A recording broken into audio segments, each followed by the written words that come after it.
Hey guys, I wanted to take a second and explain how the papers work in the upper rank Taekwondo testings. So, as is the case for a lot of places, you have to write a paper to get your black belt. It's about 15 pages, which we understand for a lot of kids is kind of an exercise in perseverance in and of itself. And so what we like to teach them is just like any other major goal, one of the ways you can accomplish it is by breaking it up into more smaller, manageable goals along the way.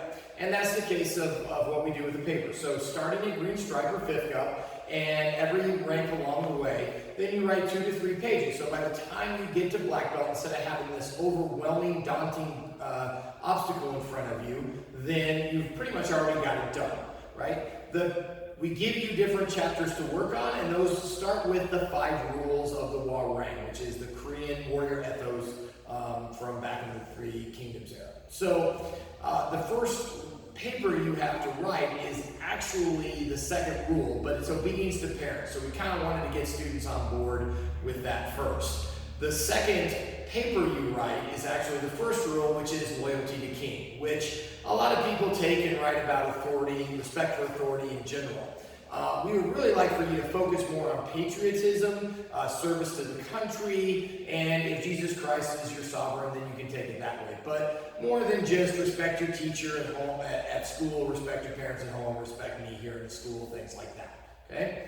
The third paper you have to write is honor to friends. The fourth is never retreat in battle, which obviously is overcoming obstacles or setting goals and achieving them, persevering, indomitable spirit in daily life, things like that, not actual, battlefield issues and things like that, but using it as a metaphor for, again, overcoming obstacles in life. And the fifth one is kind of the hardest to interpret, and that is make a sensible kill.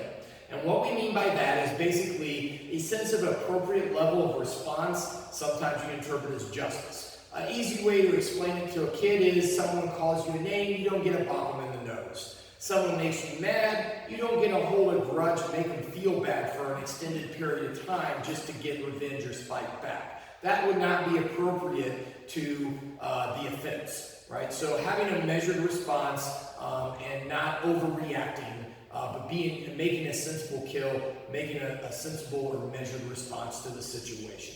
Okay? So those are the 5 rules, and then the last paper for black belt that they have to write, or last chapter, if you will, is what it means to what it means to be a black belt, and we'll talk more about that when they're getting ready for black belt. So hopefully that explains a little bit more if you're going through the ranks or getting ready to get to those papers. And I understand some of you are like, but I'm only getting my green stripe, I'm only getting my 5th cup, I'm not ready, I'm not going for my black belt yet. And yes, we understand that, but we're not interested in making 5th cups here. We're interested in making black belts. And we feel like this is the best way to engineer success and help our students succeed in the long term and get those aspects or life skills and traditional values that the martial arts can teach along the way. So, good luck on those papers. Any other questions, don't hesitate to ask. Thanks.